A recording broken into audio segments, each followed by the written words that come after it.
What's up, St. Vitus followers? Welcome to a special Sunday edition of the Age of Quarantine. You might notice that I'm not Dave or Chris or Artie. My name's Caroline. I do social media for Vitus. And I'm here today because we're going to be talking to Adam Burke. Adam is an insane, super prolific, very talented visual artist. He's done metal band album covers for like everyone. I would definitely recommend pulling up his metal archives page during this just so you can ask questions, that sort of thing. If you're new to the Age of Quarantine, you can ask us some questions below in the little box with the question mark. And on that note, I'm going to see if Adam has requested to join yet. Let's see. How's it going? Not bad. How are you? You know, really sweaty. Yeah, we're having a hot one out here too. Yeah, I'm just going to turn the volume up a little bit so I can hear you better. I have you propped up in a way, so, alright. That should be good. No one cares if I'm crooked. That's fine.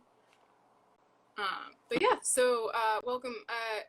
I guess sort of to kick things off, if you want to just sort of tell me a little bit about where you're where you're sitting right now, like are you in your studio or are you in your house, that kind of thing. I am in my studio, which is also my house. It's sort of the den in my house. It's a beautiful cave with wood paneling, and my family mostly leaves me alone here, so this is where I spend long hours toiling away. Nice.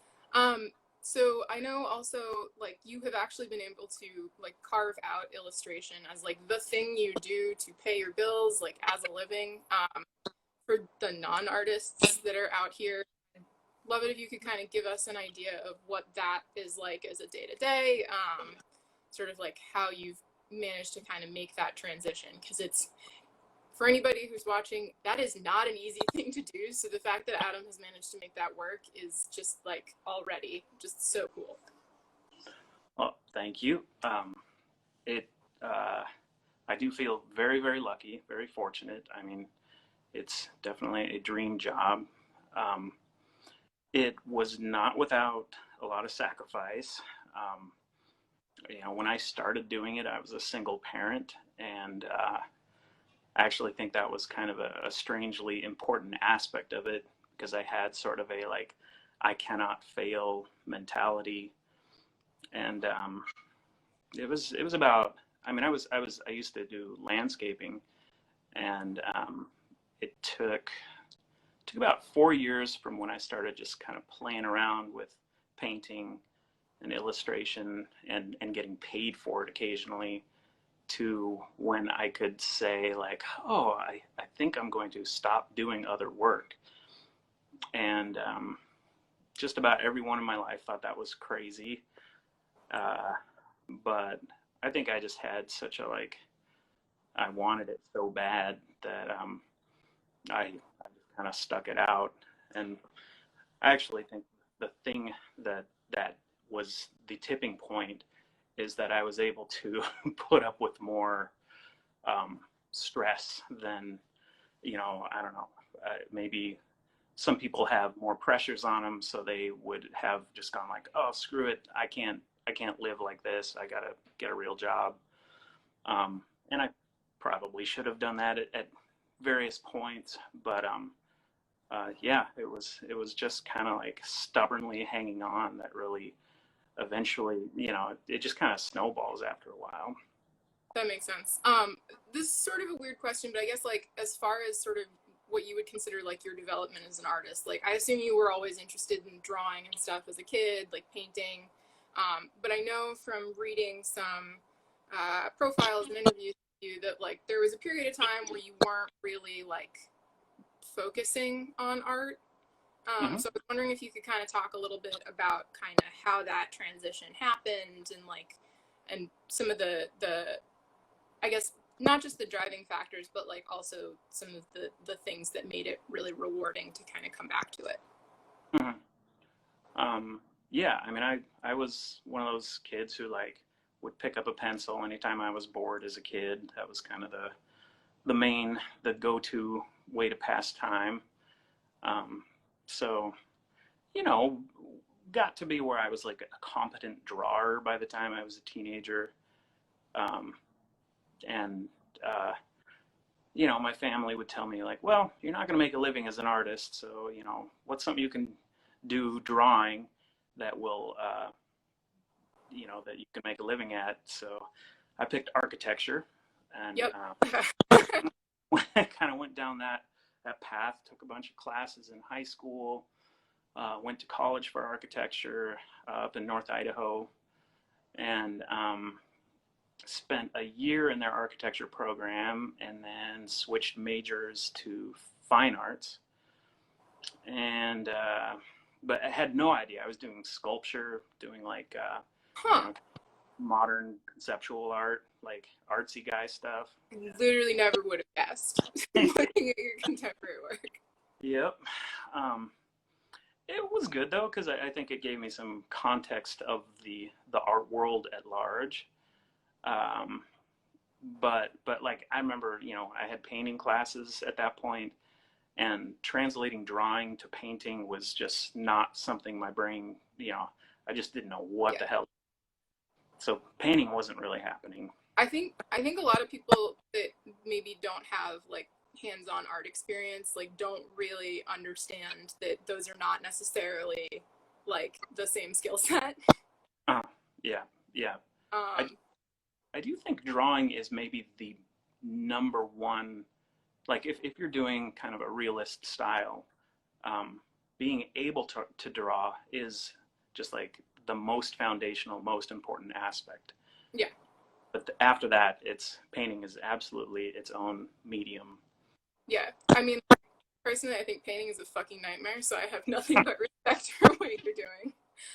Yeah. Um, but yeah, and then I know like as far as this is something that I've sort of talked to some other like artists or writers about, but like the point at which you find yourself comfortable with actually like identifying like I am an artist, like, and actually like applying that.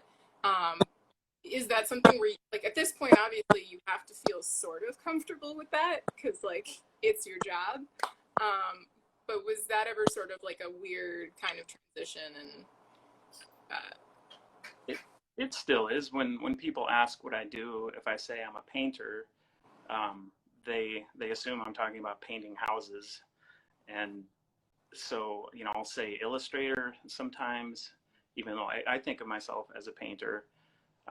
I feel like if I say artist, it's the same as saying unemployed. So I'm like, I yeah, almost never artist. I just figured they're gonna like go like, oh, this guy, clearly like he has someone paying his bills for him. So, yeah, I know some other people who, when one of their responses to like I'm an artist, people will always be like, okay, cool. Well, what's your day job?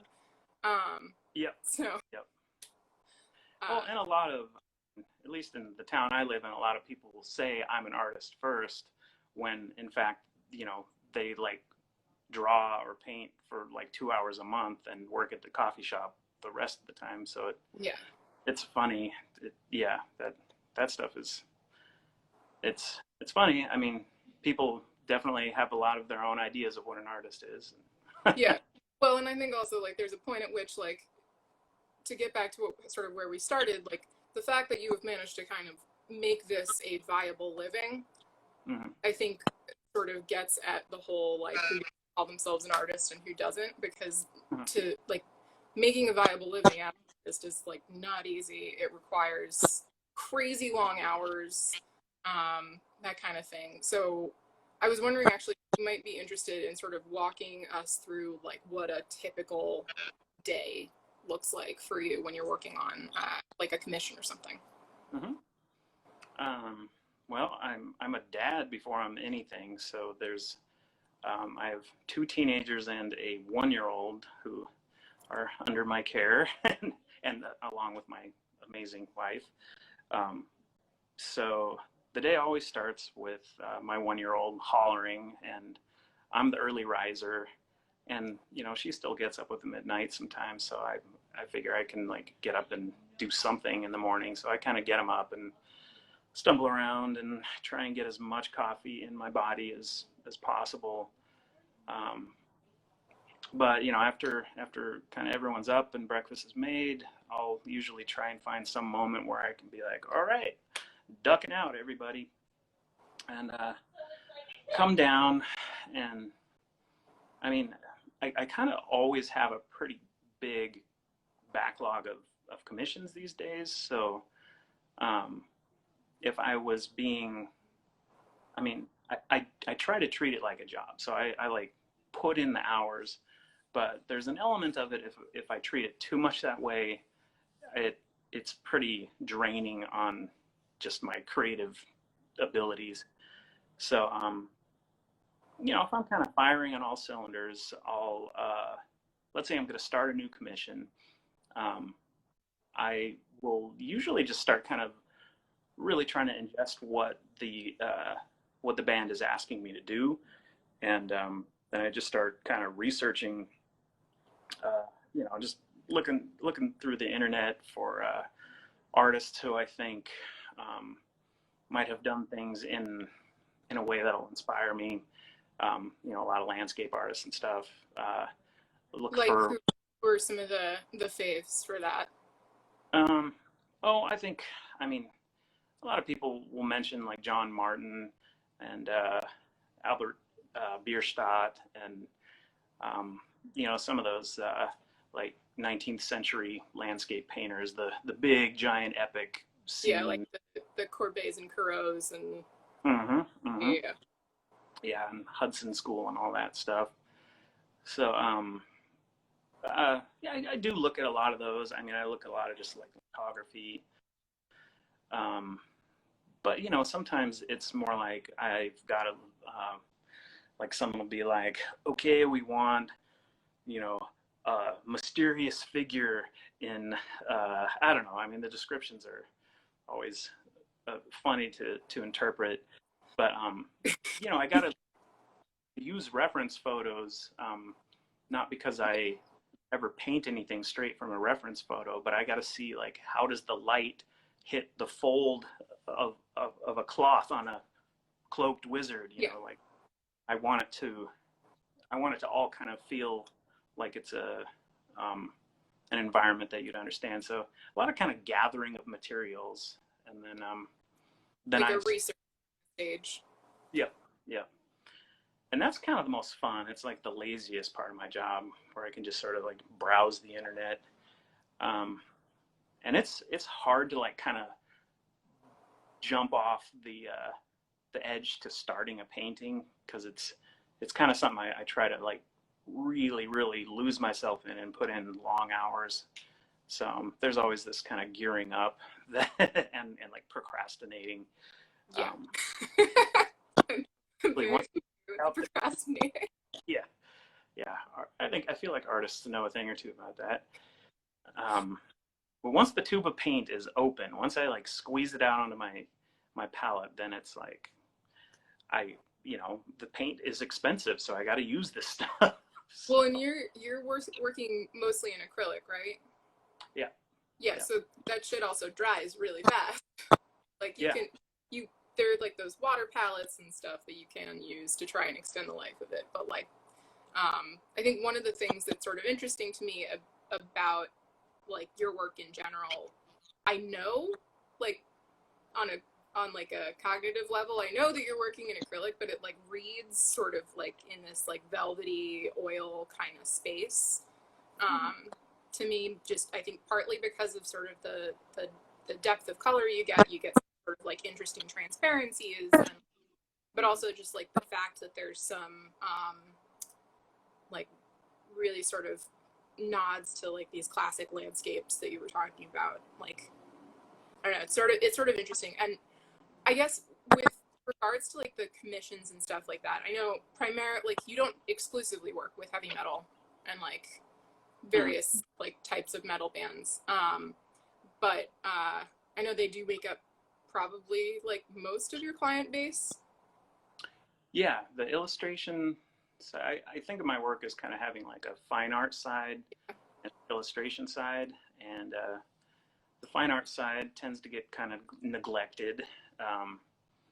And the illustration side, probably 85% of it is bands, and 84% of those are metal bands of, you know, and it's funny because like I sort of seem to captivate the minds of different genres of metal um, through the years. Like, you know, I started working with a lot of sort of like doom and stoner bands, and then a lot of black metal bands, and now it's lots and lots of death metal bands, and Yeah.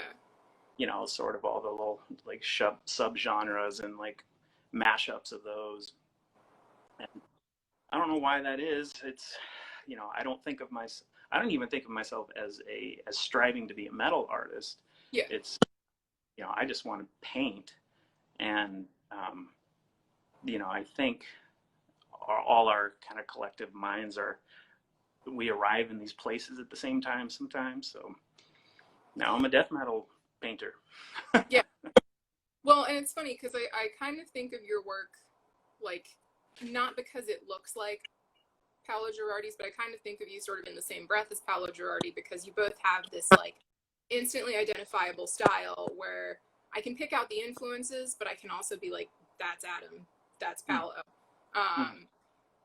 But sort of within metal in general, one of the things that I've noticed that I think maybe this sort of kind of lends itself to like why the metal scene kind of gravitates towards folks like you and folks like Paolo, is metalheads actually care about the visual art that goes with their records in a way that I think is sort of unusual. Like, they're not usually trying to be like, well, here's a picture of me like against this like beautiful backdrop. They're more like, I want spaceships with skulls, or something like that.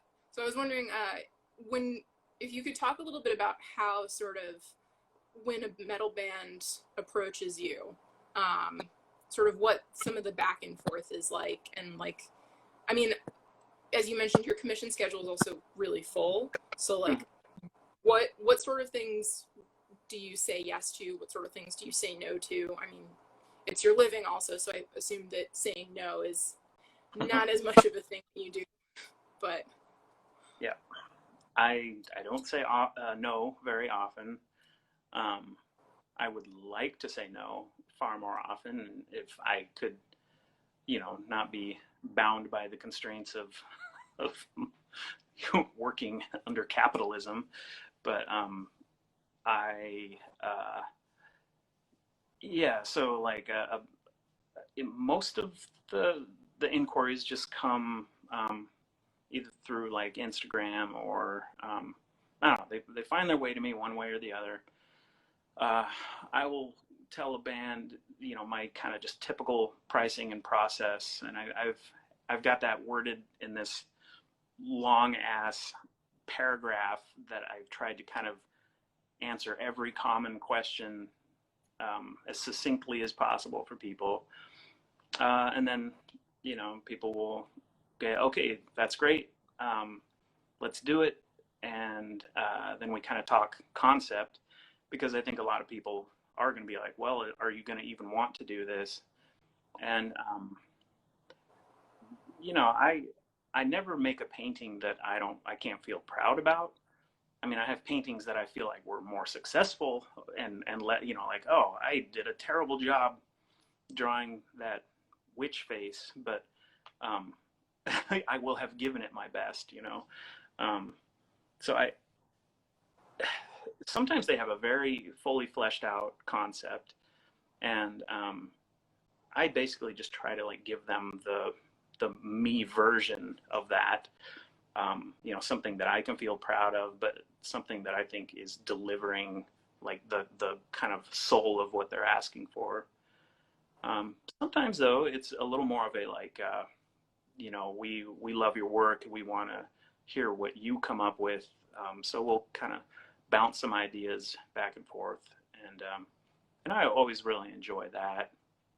Although sometimes that will result in a lot of work on my end for Yeah. them kind of figure out what they didn't want. You know what I mean? It's almost like, look, I created all these sketches and started the painting, and we've got this far down the road before you realized, oh, we don't like it. So it's, I don't know. I mean, that's not usually the case, but Yeah. that happens. Yeah, I think that happens to everybody in some capacity that works with bands. I think one of the other things that I saw you talk about in an interview was sort of like the importance of really like hammering that out in the early stages before you dive into it, so that there's less like, shit, we hate that. And you're like, well, it's almost done. So Right. Yeah. Yeah. And I would say, I mean, what you do is far less forgiving than what I do. I mean, you're drawing so complex, and I don't know what you do if you screw up, but I pretend that I didn't screw up, and now there's like an ink blot that was always supposed to be there. Right. Well, that's good. That's actually like a painterly sort of approach. I mean, I can always paint over something. I cannot. Yeah, drawing. When I do ink stuff, it's really harrowing because it's so terrifying. Yeah. It's a bad.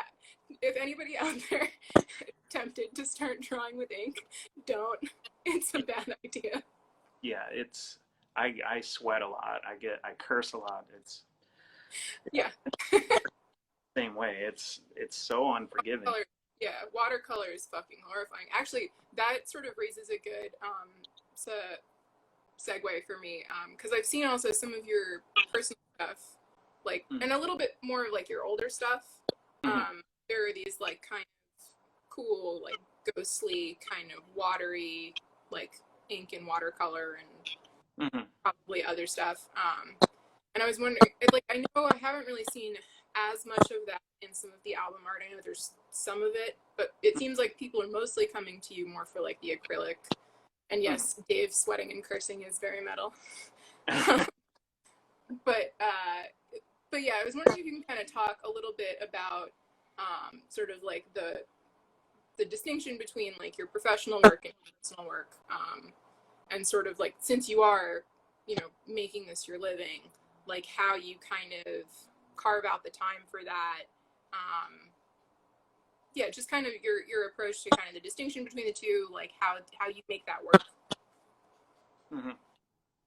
I mean, that kind of like watercolory stuff that you were referencing, I don't think I do it as much anymore, mostly just out of, it's not as exciting for me in my like development, you know, doing the, you know, painting. I use acrylic, but it's you know, an attempt at using the techniques of oil painters, and it has just sort of like infinite room to develop and improve, where I feel watercolor is a little more limiting. See, I would totally disagree with that because I'm terrified of acrylic paint. But well, I just use acrylic out of economy and speed. It dries fast, so I guess like super fast. I would probably paint in oil if I could slow down, you know, but it's just a speed thing. But yeah, as to like the separation of personal and commission work, yeah, I mean, I really had it in my head that if I could find a way to have a presence in the fine art world and you know, show in galleries more often, that would be more satisfying for me, because that ends up being like, you know, very personal work. And I can usually sell that work. It doesn't sell as quickly as my illustration work, but it's a little different audience. But I feel like, I think because I'm doing it for a living, the commission and stuff is a little more of a sure bet from the standpoint of having work. So it really just sort of dominates what I do these days.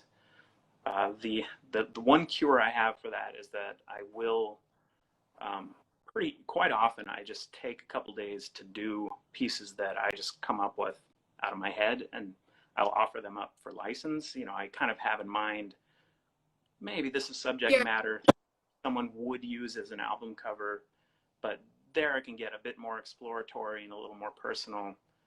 But it's not quite the same as if I had no bounds, you know. I'm still trying to like sell these pieces to metal bands, so I have to kind of, Yeah. you know, have that mindset. But those are more Yeah. fun. Nice. And if anybody who's watching this right now is in a band, you go to Adam's Instagram, he will post some of the personal work, and he'll usually have the caption like available for license. So, you know, sometimes if you are a band that has maybe put off getting your art done until the last minute, and you're like, oh shit, the album's coming out, like, check out Adam's Instagram. I mean, I'm sure you've gotten this where somebody like hits you up and they're like, this is my commission timeline, and you're just like, no. So Yeah. we do have a couple of folks. Sorry, say that again. I was going to say we've got a couple of folks in the comments. One person wants to tell you that they love how oil paint looking your acrylic paintings are. A couple of people are also using acrylic. Someone's using something called Buntstift. Huh? I don't know. I'm not familiar with that. Maybe it's a medium or a brand of acrylic paint. We did have somebody at some point ask what, like, if you have brand preferences. I know that's always kind of like a silly question in interviews, but, you know, people are curious. Like, do you have like an acrylic brand preference, or is it kind of whatever? Yeah. Oh yeah. I learned the hard way to generally avoid the real cheap stuff. And I'm a cheap guy, so I generally, if I can use the cheap thing, I will use the cheap thing. But with paint, I mean, compared to the old days, even the high-end, good quality paint now is very inexpensive from the standpoint of what you're getting.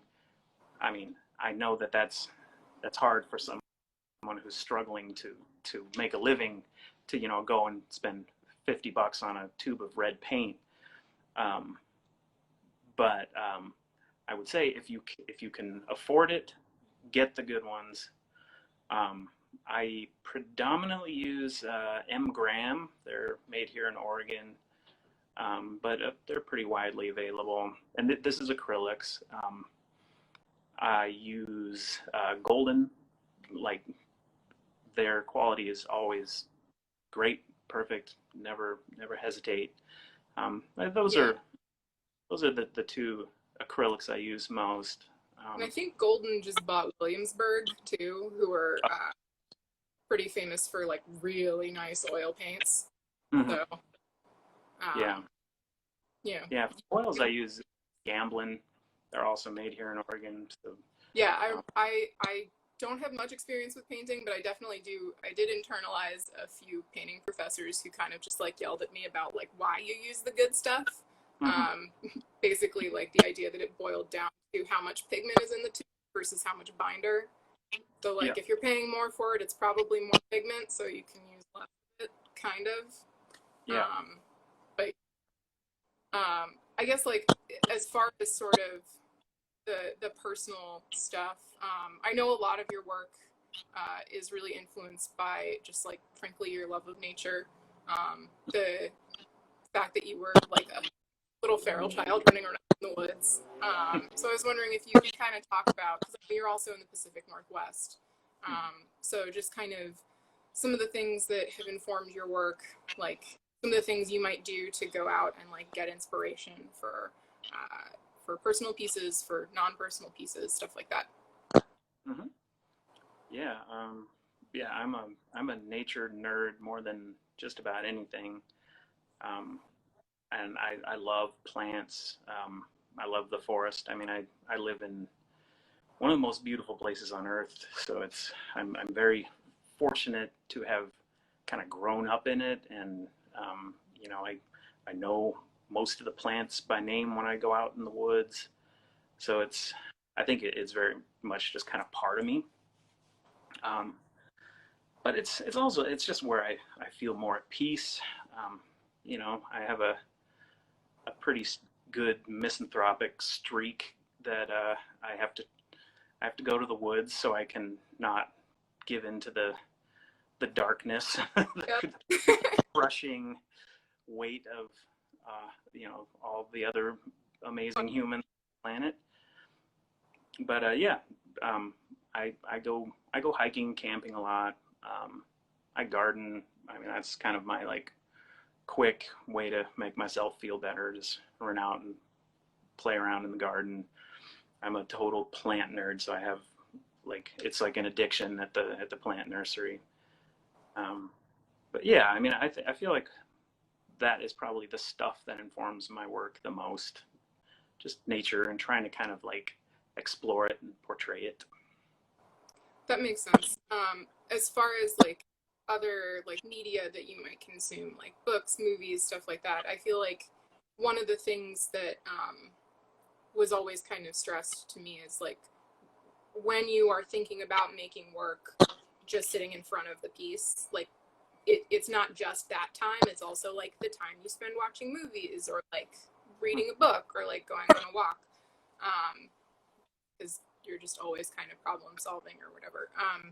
I was wondering if you could kind of talk, because you have this like schedule for like actually having this be your job, just sort of talking a little bit about like the idea of showing up when you're like inspired versus just like showing up. Mm-hmm. Yeah, I think, I mean, I know all artists struggle with like how do you make the work just kind of flow out of you? Um, and I would say that gets easier and easier the more you do it. Um, I actually think, I mean, if there's anything I could tell other artists, and I'm sure, you know, any musicians out there, I'm a musician too. It's the same thing. The more you do it, the more it just kind of flows, and it's always right under the surface. Um, so I don't have that like artist's block or writer's block feeling that often anymore. It's probably largely because I have like this giant backlog of ideas that I keep wanting to do, and you know I just wait till I either get the opportunity to do it or a commission kind of satisfies that itch. But I think having a work ethic around your creating is probably the number one habit, you know, skill you can develop, because everything else falls into place if you work a lot. Yeah. That's that's what I've come to believe. Yeah. I mean, I think there are a lot of people who would definitely just say the exact same thing or like scream the exact same thing sometimes. One of the things that you sort of alluded to in the stuff that you just said was this idea of like a backlog of ideas. And I was wondering, as far as like experimentation and like trying new things, just sort of how you managed to build that into your practice, because I don't know how many people have like taken the time to look at your older work, but like you actually have like a pretty broad range of things that you can and have done.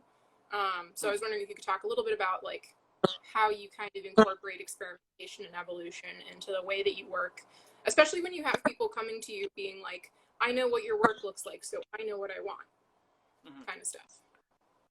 Yeah, yeah. I would say earlier on in my career, I did a lot of experimenting, and that was because I, you know, you don't know your style and you haven't developed a comfort zone, but also because I kind of, you know, I just had this strong urge to like I want to be a painter in like a painterly sense. So you know, I think most of the greats are not the people who can just like render a thing perfectly. The technique of how they do it, and they're able to use you know, the fewest brushstrokes to express a thing. That's like kind of something like that. like what? Sergeant. Like, Yeah, like he you has. look at a Sergeant painting and you're like, that's a bunch of scribbles, and it like reads as an ear.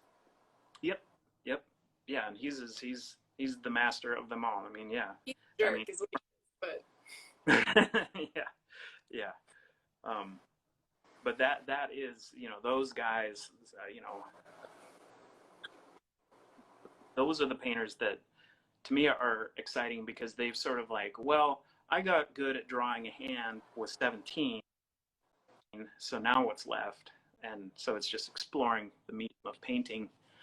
I would say that I'm not in a period when I'm doing that very much, which I really miss, because if you're out of your comfort zone, you're striving harder, and I definitely working. I'm working more in my comfort zone from the skill point of view these days, but now it's become things more like, how do I not do this dumb habit that I have, like using all bright colors for like a go-to thing that I do, and I constantly admonish myself, like, chill out on the saturated colors, like, because it's kind of like throwing bright colors, so keep on. Some of that's a taste thing, and I mean, I'm sure I will always do that, but it's a challenge for me. It's like I'm sure in your work, it's so highly detailed, and so your marks are so small and close.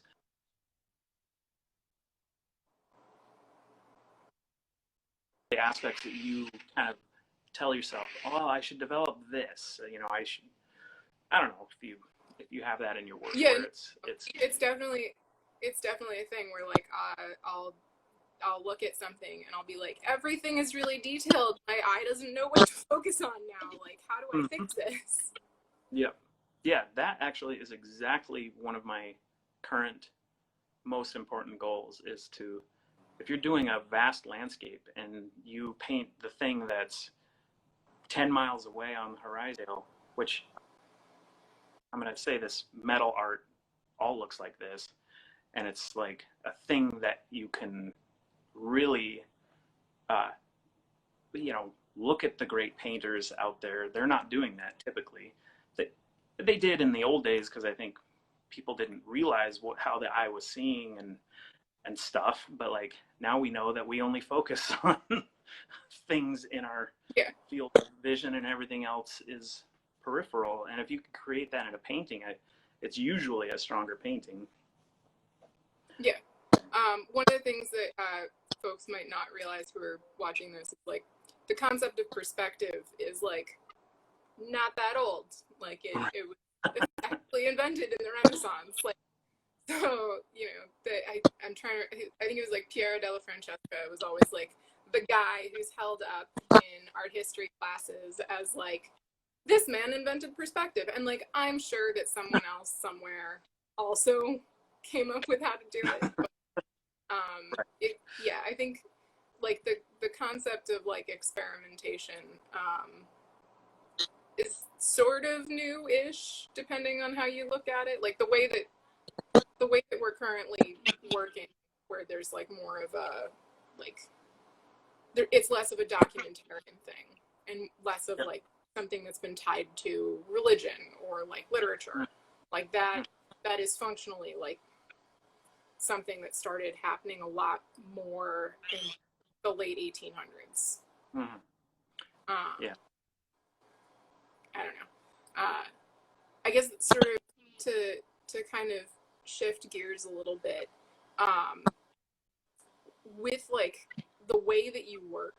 I know, like, obviously you're working for an album cover format a lot of the time, so like it's square. But I don't know how many people realize like that frequently when you're doing that, you're actually painting like a big old horizontal like panel. And so like the painting itself is usually like it's cropped in on like an individual spot, but then like the actual painting is I think you said it was like 16 by 32. panels? Yeah. If I'm doing a 2-panel, that's kind of my standard size. Mm-hmm. Nice. I know people are also like really particular about surfaces and stuff Mm. like that. What's your like weird picky preference? Yeah, mine was not developed in any sort of art school or from any like legit sources. It's purely from like, when I started, it was like, oh, the back of my drawing pad is made of hard cardboard. I can paint on that. I mean, going back to the cheap paint thing, I used paint that was like 20 years old that I got for Christmas as a kid because I couldn't afford paint. But yeah, I did canvas a lot and canvas boards, um, lots of watercolor paper and just like heavy stock. Eventually have just settled on I paint on like finished grade birch or maple plywood, and I apply a clear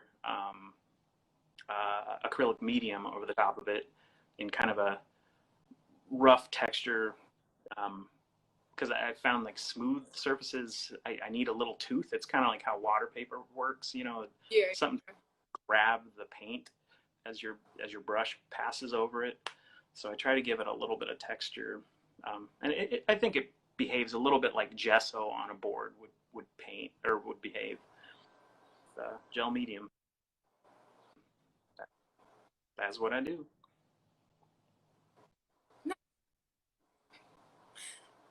Let me think. As far as like, we kind of talked about this a little bit, how there is sort of like a defined like heavy metal style. Mm-hmm. I would say like some of that ends up being kind of shaped by taste preference and like what has been classic.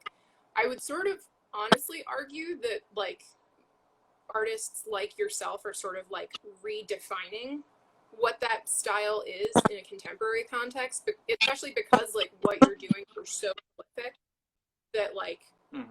your work just is kind of everywhere. Like you and I keep saying Paolo, but like you and Paolo both have like these fairly distinct styles that I think have kind of shifted a little bit of like the visual paradigm. There's also like a Dan Seagrave who really like set the tone for like the late 80s, early 90s kind of stuff. I guess like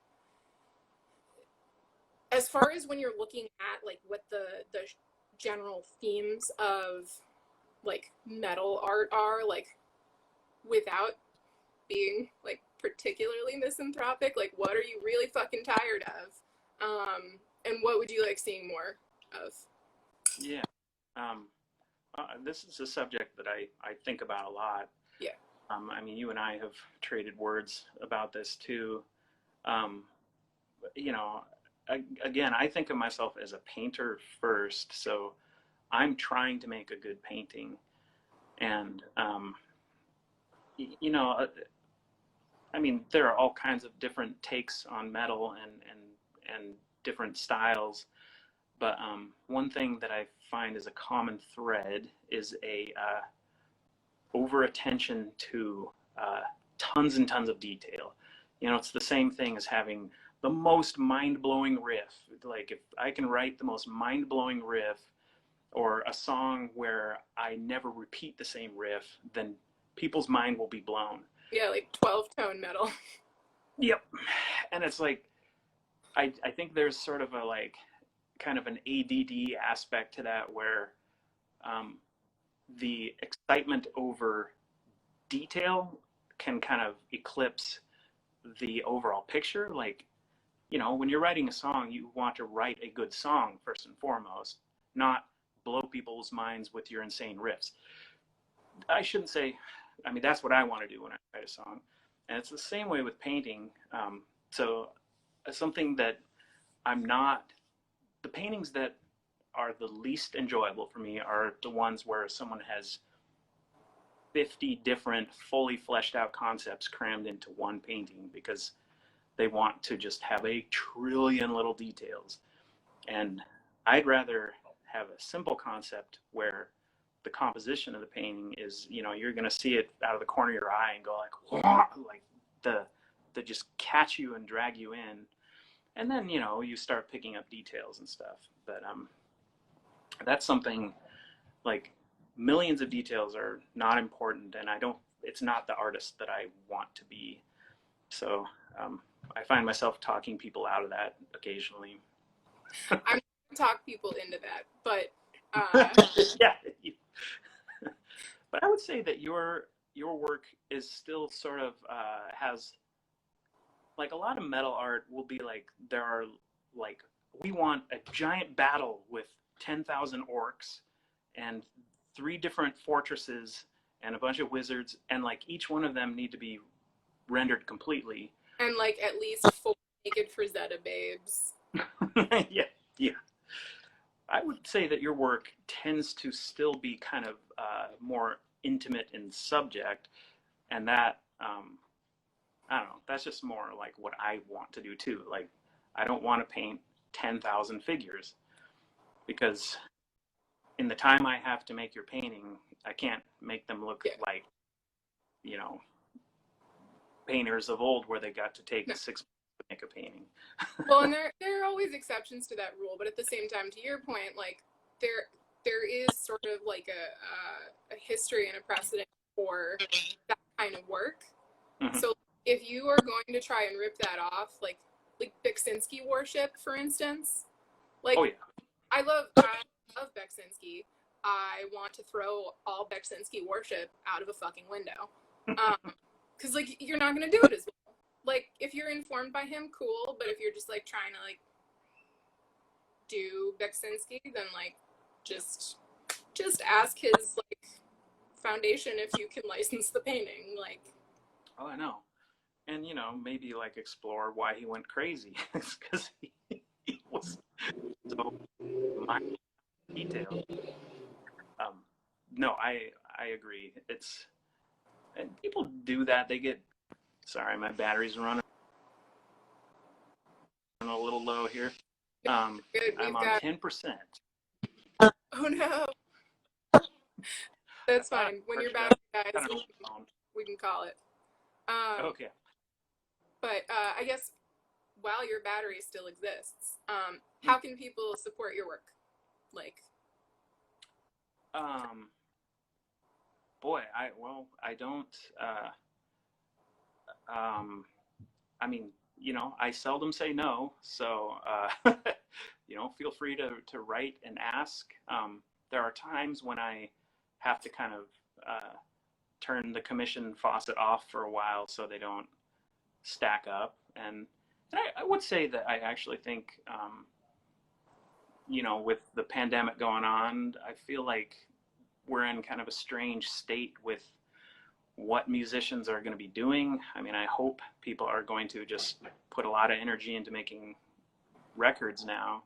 Yeah. But I feel like things have slowed down a little bit out there. So if you are interested in working with me, just holler. But, you know, I would ask that people, like, look at my work before they get in touch. Sometimes I'll get approached about subject matter that I'm like, you're like, no, never do that. But yeah, that is if you are in the process of looking for a band right now, or like an artist for your band right now, the one piece of advice that I would give you is that artists aren't like gig musicians. They're drawing stuff and painting stuff that they're painting for a reason. So if what you want doesn't seem like it's within their wheelhouse, don't ask them to do it. Right. Or be like, this is my idea, but based on that idea, I know that's not in your wheelhouse. What would you recommend? That kind of thing.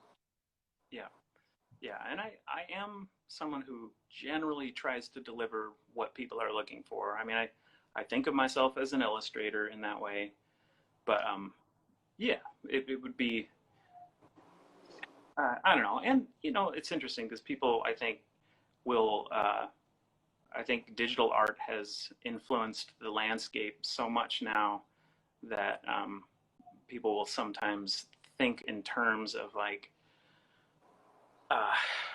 you know, a person can kind of just, like, cough up an idea, and painting is very different than that. And, you know, here's what I'll say. Go to a museum and look at some paintings. Metalheads, go to some museums. Like, don't just look at metal art. Don't just look at sci-fi art, whatever. Like, expand your horizons a bit. Because, we all want to explore new territory with what we're creating. And I think it would be helpful if we all started thinking outside of the same few influences. And I know a lot of museums, because of pandemic, have put a lot of stuff online. I think Google has like a large art project. Wikipedia has like a large art project. If you honestly, like, if you comment on this video when we post it on IGTV with like, I don't know where to go, I will happily add some recommendations. The Art Institute of Chicago has some cool shit.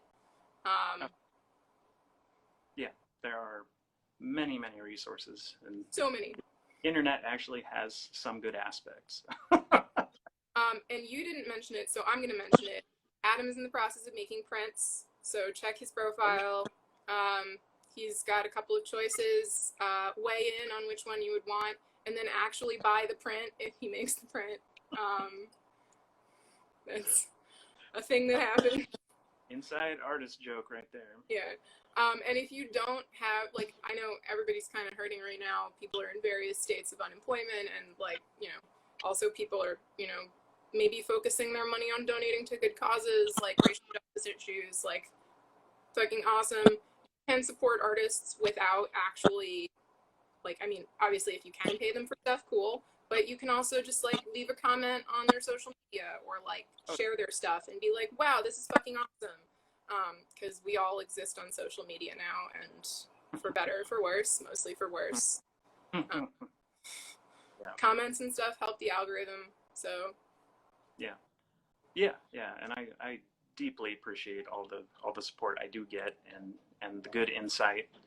And I mean, an artist is out there kind of pouring themselves out in public in a really weird way. So it's lovely that people give a shit and write meaningful things. So that's always. And if he doesn't respond, don't be pushy. That's weird. Yeah. That was. Yeah. No, that was not meant to be a pun for your band, which I think is also called pushy. But sure, I'll take it. I love a bad pun. But yeah, I mean, I don't know. Does anybody have any last questions? I'm just gonna. There's someone who mentioned art shows are kind of on hiatus, but they want you to have a show in Seattle at some point. So Hexalenta, which excellent username. Hexalenta, if you've got any leads, send them Adam's way. A lot of appreciation for you. You've got also some former clients in here who are basically like, Adam did a fucking bang up job, like, greatest dude ever, we'll work with him again. So, all have helped make my life livable, so I deeply appreciate it. Exactly. And then if you were not already following Adam on Instagram, we'll add his user handle in the comments, but it is at Nightjar Illustration, I believe. No underscore, just all one word. Okay. I just know it's Nightjar because it's a cool ass bird. And if you are an art history nerd and you know the little Hieronymus Bosch guy in the Garden of Earthly Delights who's like eating a person, that is a nightjar, sort of. Yep. Yeah, and that was the okay sign. And I know the white supremacists ruined everything.